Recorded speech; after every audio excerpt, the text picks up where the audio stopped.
Et yo les potes et bienvenue à tous, j'espère que vous allez bien. Aujourd'hui je vais vous présenter mon setup à 10 000 €. Dans une précédente vidéo je vous avais demandé vos setups pour 10 000 €. En gros vous vous levez un matin et là sur votre compte bancaire il y a 10 000 €. Ces 10 000 € vous voulez les allouer dans du matériel vidéo. Quel matériel avez-vous choisi? Cette vidéo là ne concerne pas le matériel que vous avez choisi parce qu'elle serait beaucoup trop longue. Du coup je vais juste vous parler de mon setup. Ça c'est mon Dreamy Setup à 10 000 €. Donc si j'avais 10 000 €, voilà où je les utiliserais.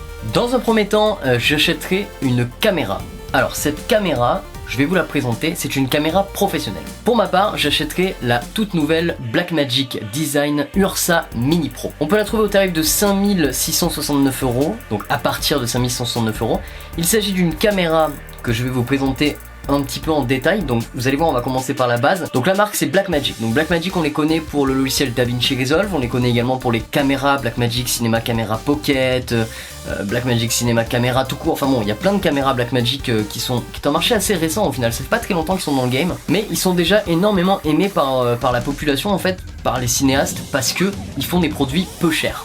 Et très bon. Alors la Ursa Mini Pro elle se présente sous cette forme là, regardez, je vais vous la montrer, elle est ici, voilà, ça c'est la Ursa Mini Pro. Cette caméra là a la particularité de sortir des images 4.6K, d'accord, jusqu'ici c'est ok, avec donc tout un tas de boutons, c'est un caméscope cinématographique, hein, c'est une caméra de cinéma, ce n'est plus la gamme caméra numérique ou classique etc, c'est vraiment une caméra de cinéma professionnelle. Donc vous retrouvez tous les boutons pour l'ergonomie, tout un tas de boutons, je les ai même plus en tête, il y en a tellement, en fait il y a tous les boutons possibles ergonomiquement, il y en a même qui sont paramétrables à vos choix, mais il y a tout, ISO, tout, shutter, auto iris, enfin voilà, il y a vraiment tout dessus. En plus de ça, vous avez deux entrées XLR alimentées en interne par la caméra en 48 volts, les deux, donc ça veut dire que vous avez double alimentation fantôme. Mais à la limite, moi tout ce qui est ergonomie, je m'en fous un peu, je m'en balance pas mal. En fait, ce qui m'intéresse, c'est ce qu'il y a dedans et c'est ce qu'on va parler. Donc le capteur, c'est un capteur super 35 mm disponible dans toutes les montures que vous voulez, donc PL, Nikon, B4, EF, voilà.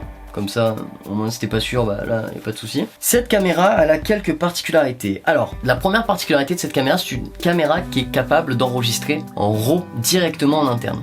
Donc avec les Blackmagic, et ils sont connus pour ça depuis très longtemps, en fait tu peux enregistrer du RAW, du cinéma DNG, du ProRes, du DNX, tu peux enregistrer énormément de formats, des formats très professionnels, très lourds. Donc ici on parle vraiment pas du MP4 et tout ça, on est très loin de tout ça. Si tu ne sais pas ce que c'est très important en fait. Plus tu vas enregistrer dans des formats lourd comme le RAW, plus en fait ton capteur va prendre des informations, plus il y a d'informations, plus tu as une grande dynamique, plus tu peux étalonner et plus tu te rapproches du rendu cinématographique. Donc le cinéma c'est ça vient de là. Ensuite, s'ajoute à ces formats là le fait que la caméra peut les enregistrer dans des codecs très puissants. Donc le premier c'est le 422 10 bits, mais la caméra est capable également d'enregistrer du 422 10 bits, 12 bits pardon, du 422 12 bits en 4.6K en RAW, et ça c'est quand même assez exceptionnel. Donc pour résumer, on a une caméra qui peut enregistrer jusqu'à 422 12 bits. Je crois qu'il y a même des... c'est à vérifier, mais je crois qu'il y a même des formats 4.4.4. Je crois qu'il y a des formats 4.4.4. Mais bon, c'est des trucs déjà hallucinants. C'est vraiment des qualités hallucinantes. Plus vous avez de bits, plus vous avez une grande qualité d'image, ni plus ni moins. Donc plus vous avez de bits, plus votre image sera colorée, etc. Vous avez de la différence entre les contrastes, les couleurs. Donc ça fait une grande dynamique. En fait, si vous voulez, c'est très compliqué à vous l'expliquer de manière vulgarisée, parce qu'il y aura bientôt une vidéo uniquement consacrée à ça. Donc j'ai comparé toutes les caméras du marché à ces tarifs-là. Donc entre 5 000 et 10 000 €, et c'est simple, entre 5 000 et 10 000 € à ma connaissance, il n'y a aucune caméra qui rivalise en termes d'enregistrement interne. Chez Sony par exemple, on a la FS5 qui est une très bonne caméra, mais qui malheureusement utilise que des formats propriétaires Sony, à savoir le XAVC HD, XAVC S, XAVC X, etc. qui sont des formats que je n'apprécie pas du tout particulièrement. C'est vraiment pas des formats avec lesquels j'aime bosser, j'ai déjà travaillé avec ces formats là auparavant et c'est vraiment pas des trucs qui me font rêver. Mais ça veut pas dire que c'est pas bien, parce que la preuve, les Parasites font tous leurs films avec des Sony FS5 ou FS7, et ils enregistrent tous leurs films en format XAVC, donc en interne. Donc voilà, comme quoi... Bon, tout ça pour dire que le RAW et tous ces formats là qu'on va avoir, l'Apple ProRes, etc. sur la Blackmagic, qui peuvent aller jusqu'à 422 12 bits, voire 4.4.4 10 bits à vérifier. Je crois que c'est pas en RAW en fait le 4.4.4 10 bits, je crois que c'est en ProRes. Je crois qu'en ProRes, en Apple ProRes, qui est à peu près comme le RAW, vous avez un format 4.4.4 10 bits, ce qui est vraiment un délire absolu, hein. Donc voilà, pour résumer, la caméra elle fait ça au niveau de l'image, et c'est ça moi qui m'intéresse le plus. Ensuite vient une autre partie au niveau de la caméra, c'est à propos de la plage dynamique. Lorsque on achète une caméra, il y a ce qu'on appelle des stops de dynamique. C'est-à-dire que la dynamique, c'est le changement qu'il y a colorimétriquement parlant entre le noir et le blanc. Toutes les couleurs qui vont arriver du blanc jusqu'au noir.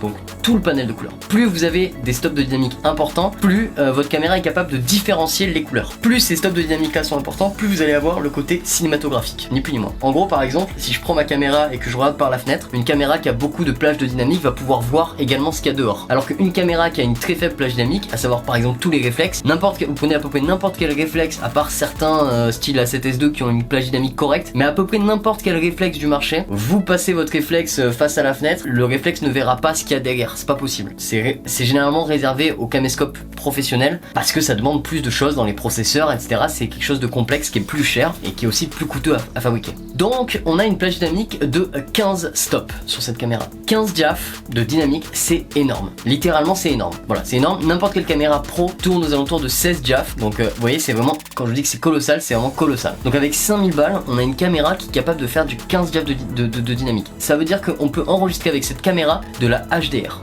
En plus de ça, donc c'est quand même vraiment stylé. Pareil de ce côté là, j'ai à peu près regardé partout. La FS5 a une bonne plage dynamique, mais c'est pas encore l'équivalent de la Blackmagic, et c'est 15 stops. Donc voilà, l'Ursa Mini gagne encore. Ajoutons à cela tout ce qu'il y a à côté. Il y a une fonction de timecode hyper géniale où en fait en gros à chaque fois que vous prenez une prise, vous pouvez directement l'inclure dans votre rush, c'est-à-dire que vous avez un petit écran tactile. Sur cet écran vous allez pouvoir noter tous les rushs, en gros tout ce qui se passe, et ça c'est vraiment super bien.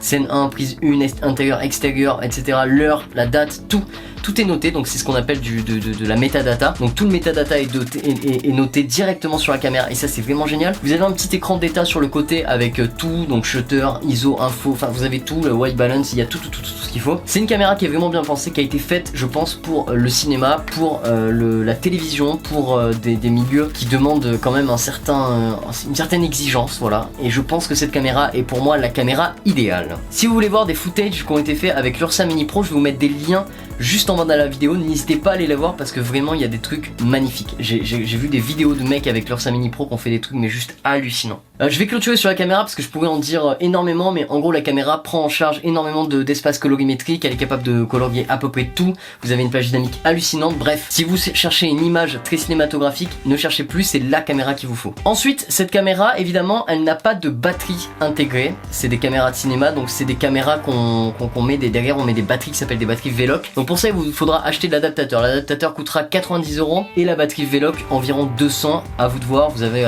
jusqu'à 200 à 500 €. Moi j'en prends une à 200, donc en gros je vais me retrouver avec 300 € de batterie. Ensuite pour l'accompagner je vais prendre un Steadicam. Le Steadicam je l'avais déjà présenté dans la vidéo contre le Ronin. Je vais prendre un Steadicam à 414 €. C'est un Steadicam qui est capable de porter jusqu'à 5 kg de charge de caméra, donc c'est vraiment intéressant pour moi. Avec bras articulés, il est fin, et vu que j'opère tout seul en général, c'est plutôt pas mal. Pour suivre bien sûr l'optique qui ira avec ma caméra, ce sera j'ai choisi d'opter pour au début je voulais prendre des optiques anamorphiques. Le problème c'est que 10 000 € c'est trop limitant pour ça, il faudra un plus gros budget pour faire ça, donc je pourrais pas opter pour des optiques anamorphiques. Donc je vais opter pour un objectif Xin 1.5 35 mm.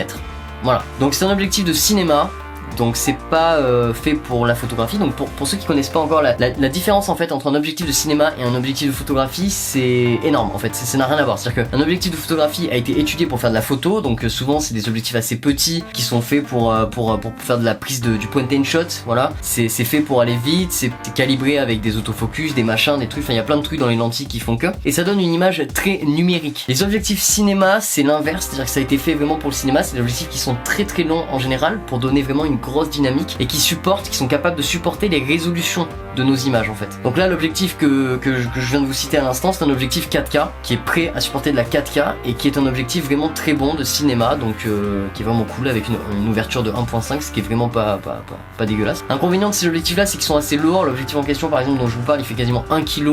C'est des objectifs assez lourds, assez gros, et vous avez besoin bien sûr d'un rig pour ça, vous pouvez pas le prendre tout seul comme ça, il faut que ce soit bien équipé. Donc voilà, je choisis cet objectif là. Si vous voulez voir du footage avec, tapez sur internet, sur YouTube le nom, vous allez voir, c'est vraiment beau. Pourquoi 35 mm? Parce que pour moi c'est la focale idéale, j'aime énormément la focale de 35 mm. Ensuite la caméra fonctionne avec des cartes CFast, donc 2 cartes CFast et 2 cartes SD. Les cartes SD on s'en balance, ça sert à rien, c'est pas assez puissant, c'est pas assez rapide, même la meilleure de toutes les cartes SD du monde n'est pas assez rapide pour supporter un enregistrement RAW, donc c'est pas la peine. Du coup les cartes CFast c'est très bien mais c'est tellement cher. Genre une carte CFast 128 Go ça coûte 500 €, genre c'est juste trop cher. Donc moi vu que j'ai déjà des SSD, ce que je fais c'est que j'achète un convertisseur CFast via tout SSD en gros, donc ça part du format CFast et ça arrive en SSD. Ça coûte 500 € et c'est vraiment pratique parce que du coup vous pouvez mettre des tonnes et des tonnes de téraoctets directement. Vous avez 2 emplacements SSD, bam bam bam, vous mettez vos 2 Tera là directement dans les trucs et c'est parfait. Et pour finir ma configuration, j'achèterai un écran étalonné